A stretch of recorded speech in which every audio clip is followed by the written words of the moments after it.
রাসূল করিম সাল্লাল্লাহু আলাইহি সাল্লামের পুরো জীবন জুড়ে যুদ্ধ সংগ্রামে ভরপুর ছিল। এজন্য অনেক ইসলাম বিদ্বেষীরা তাকে যুদ্ধবাজ নেতা হিসেবে আখ্যায়িত করে, নাউজুবিল্লাহ। এ ব্যাপারে আমাদের বক্তব্য কি হওয়া উচিত? খুবই গুরুত্বপূর্ণ প্রশ্ন, এবং বিশেষ করে সমকালীন যে আপনার যুদ্ধ বিগ্রহ চলছে, এই প্রসঙ্গতে এসে অন্তত এটা আরো বেশি প্রাসঙ্গিক হয়েছে। প্রথম কথা হলো, নবী করিম সাল্লাল্লাহু আলাইহি সাল্লামের পুরো জীবন জুড়েই যুদ্ধ সংগ্রাম করেছেন তিনি, এটা পুরোপুরি সঠিক নয়। সংগ্রাম করেছেন সেটা সঠিক, কিন্তু যুদ্ধ করেছেন পুরো জীবন জুড়ে, এটা সঠিক নয়। কারণ নবী করিম সাল্লাল্লাহু আলাইহি সাল্লামের 63 বছরের জীবনের শেষ 10টি বছর, বিশেষ করে মদিনা হিজরতের পর তার উপরে যুদ্ধ চাপিয়ে দেয়া হয়েছে। মক্কায় তিনি যে 53 বছর বয়স পর্যন্ত অবস্থান করেছেন, এই বয়সের মধ্যে যুদ্ধ তো দূরের কথা, তার প্রতি আরোপিত জুলুম, অবিচার, এগুলোর প্রতিকারও তিনি সেই অর্থে পান নাই, বা সেটার জন্য তিনি সেরকম কোনো উদ্যোগই গ্রহণ করেননি। আল্লাহ তাকে সে অনুমোদন দেননি। তিনি শুধু সবর করেছেন মক্কার এই পুরো 53 বছর পর্যন্ত বয়স পর্যন্ত, পুরো সময়টাতে, বিশেষ করে নবুয়াত এর দায়িত্ব বুঝে নেওয়ার পর থেকে নিয়ে তার হিজরতের আগ পর্যন্ত এই পুরো সময়কালটা তিনি শুধু সবর এবং সবর এবং সবর করেছেন। মদিনায় আসার পর যখন তার উপরে একের পর এক আগ্রাসন, যুদ্ধ চাপিয়ে দেওয়া হয়েছে, তখন তিনি যুদ্ধ করতে বাধ্য হয়েছেন। তার যুদ্ধগুলো অনেক ইতিহাসবিদদের মতেই প্রায় সবগুলোই ছিল প্রতিহতমূলক, আত্মরক্ষামূলক। আর যেগুলো তিনি করেছেন সেই যুদ্ধগুলোতে তখনকার আমলের যুদ্ধ যেভাবে হতো সেভাবেই যুদ্ধগুলো হয়েছে, কিন্তু সেই যুদ্ধগুলোতেও মানুষের জীবন, মানুষের প্রাণ যাতে কম যায় সেজন্য তিনি সর্বোচ্চ সচেষ্ট ছিলেন। আজকে যারা নবী সাল্লাল্লাহু আলাইহি সাল্লামের জীবনে যুদ্ধ বিগ্রহ দেখে তাকে নাউজুবিল্লাহ যুদ্ধবাজ বলে, তারা নিজেদের দিকে একবার ফিরে তাকাবার সুযোগ হয়তো পায় না। প্রথম এবং দ্বিতীয় বিশ্বযুদ্ধে সাকুল্যে প্রায় 90 থেকে 100 মিলিয়ন মানুষ নিহত হয়েছে, এবং এটা কারা করেছে? মুসলমানরা নিশ্চয়ই করে নাই। এছাড়া যত বড় বড় যুদ্ধ বিগ্রহ হয়েছে, মিলিয়ন মিলিয়ন মানুষ মারা গেছে, তার প্রায় সবগুলোর সাথে, দু একটা বিচ্ছিন্ন থাকতে পারে, এর বাইরে প্রায় সবগুলোর সাথে অমুসলিমরা, যারা আজ মুহাম্মদ সাল্লাল্লাহু আলাইহি সাল্লামকে নাউজুবিল্লাহ যুদ্ধবাজ বলে আখ্যায়িত করতে চায়, তারাই মূলত জড়িত।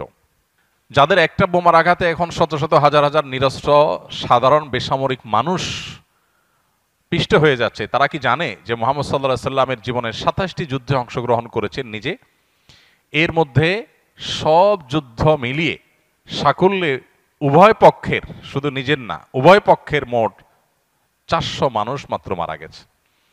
আজকে যেখানে একটি বোম বা একটা সামান্য আঘাত, একটা সামান্য অভিযানেই 400-র বেশি মানুষ মারা যায়, হাজার হাজার মানুষ মারা যায়, লক্ষ লক্ষ মানুষ মারা যায়। তো আজকের পৃথিবীর মানুষ যারা নিজেদেরকে সভ্য বলে দাবি করছে, তারা কোন মুখে মহানবী মুহাম্মদ সাল্লাল্লাহু আলাইহি সাল্লামকে, যার জীবনের 27টি যুদ্ধে সর্বসাকুল্যে 400 বেশি মানুষ মারা যায়নি, তাকে কিভাবে যুদ্ধবাজ বলতে পারে? মূলত নবী করিম সাল্লাল্লাহু আলাইহি সাল্লামের যুদ্ধ এবং সংগ্রামে, রণাঙ্গনে, সমর জীবনেও তিনি মানবিক ছিলেন। এই জন্য তিনি পরিষ্কারভাবে বলেছেন, কোনো নারী শিশুকে যেন কেউ হত্যা না করা হয়। তার সমগ্র জীবনে কোনো রণাঙ্গনে, কোনো জেহাদে তিনি বা তার কোনো সৈনিক কোনো নারীকে, কোনো শিশুকে আঘাত করেছেন, টাচ করেছেন, এরকম কোনো ঘটনাও পৃথিবীর কোনো মানুষ, কোনো ইতিহাসের বইয়ে, কোনো পাতায় কেউ দেখাতে পারবে না। অথচ আজকালকার যুদ্ধবাজ নেতাদের যে যুদ্ধগুলো হয়ে থাকে, সেগুলোর প্রত্যেকটা যুদ্ধে কান পাতলে শোনা যাবে নারী এবং শিশুদের নির্মম আর্তনাদ। আজকে যেখানে কার্পেট বোমা মেরে পুরো এলাকাকে সমান করে দেওয়া হয়, বোমার নিচে কি ফসল পড়লো, না দালান কোঠা পড়লো, সামরিক মানুষ পড়লো, বেসামরিক মানুষ পড়লো, হসপিটাল পড়লো, এরকম কোনো বিবেচনা যখন করা হয় না, সেই সময় যদি সমালোচনা করা নবী করিম সাল্লাল্লাহু আলাইহি সাল্লামের যুদ্ধের, তাহলে সেটা হাস্যকর। কারণ নবীজি সাল্লাল্লাহু আলাইহি সাল্লামের যুদ্ধে তিনি এতটা দায়িত্বশীল ছিলেন যে তিনি যুদ্ধ পূর্ববর্তী দিক নির্দেশনায় তার মুজাহিদদেরকে, সৈনিকদেরকে, সাহাবীদেরকে তিনি নির্দেশনা দিতেন যে কোনো ফল ফসলে ক্ষতি করা যাবে না, কোনো দালান কোঠা ভাঙা যাবে না। এমনকি কোনো উপাসনালয়ে উপাসনারত মানুষদেরকে, যাজকদেরকে, ধর্ম ব্যক্তিদেরকে, ধার্মিক ব্যক্তিদেরকে বা ধর্মবোদ্ধাদেরকে, তাদেরকে হত্যা করা যাবে না। কোনো উপাসনালয়ে হামলা করার পরে তিনি পারমিশন দিতেন না। অথচ আজ টার্গেটই করা হয় ধার্মিকদেরকে এবং ধর্মীয় প্রতিষ্ঠানগুলোকে। অতএব আজকের পৃথিবীর মানুষের কোনো অধিকার নাই নবী সাল্লাল্লাহু আলাইহি সাল্লামের যুদ্ধ জীবন নিয়ে প্রশ্ন তোলার, বরং তাদের সুযোগ আছে শিক্ষা গ্রহণ করবার, যে যুদ্ধের ময়দানেও কিভাবে মানুষ মানবিক হতে পারে। নবীজি সাল্লাল্লাহু আলাইহি সাল্লাম মুসলা করতে নিষেধ করেছেন। মুসলা মানে কি? মুসলা মানে হলো লাশের অঙ্গ প্রত্যঙ্গ কেটে কেটে বিচ্ছিন্ন করা এবং সেটা নিয়ে পৈশাচিক উল্লাস আনন্দ করা, এটার উপরে নবী সাল্লাল্লাহু আলাইহি ওয়াসাল্লাম কঠোরভাবে নিষেধ করেছেন। এবং তার এতগুলো যুদ্ধ হয়েছে, তার কোনো যুদ্ধেই কোনো এত বড় বড় কাফেররা ছিল, এত বড় বড় শত্রু ছিল, আবু জাহাল, আবু লাহাব, যারা একসময় মুসলমানদেরকে হিজরতের আগে নির্মম আচরণ করেছে, অমানবিক বহু জঘন্য জঘন্য কর্মকাণ্ড করেছে, তাদেরও লাশের সাথে অমানবিক, অবমাননাকর, অসম্মানজনক কোনো আচরণ মুসলমানরা করেন নাই। এই যে মুসলমানরা সেই সমস্ত আবু জাহাল, আবু লাহাবের মতো এই ধরনের মানুষদের সাথেও এরকম কোনো নির্মম আচরণ করেননি, এখান থেকে পরিষ্কারভাবে বোঝা যায় আল্লাহ নবী মুহাম্মদ সাল্লাল্লাহু আলাইহি সাল্লামের যে যুদ্ধগুলো ছিল সেগুলো ছিল মানবিক, সেগুলো ছিল দায়িত্বশীল, সেগুলো ছিল আজকের যুদ্ধগুলো চাইতে হাজার হাজার গুণে মানবতার জন্য সত্যিকার অর্থে কল্যাণের উদ্দেশ্যে নিবেদিত।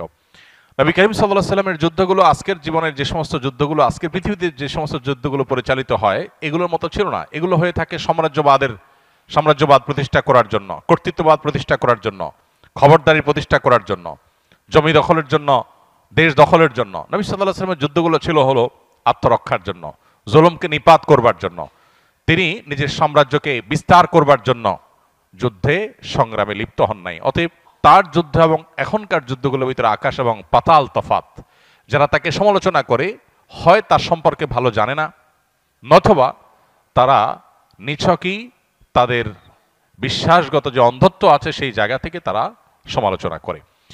মুহাম্মদ সাল্লাল্লাহু আলাইহি সাল্লাম তার যুদ্ধ জীবনের কমন একটা রীতি ছিল যে তিনি কখনো সম্মুখ যুদ্ধেও আগে যুদ্ধ শুরু করতে পছন্দ করতেন না, বরং প্রতিপক্ষ যুদ্ধ করলে তারপর তিনি শুরু করতেন। এটা দায়িত্বশীলতার ব্যাপার।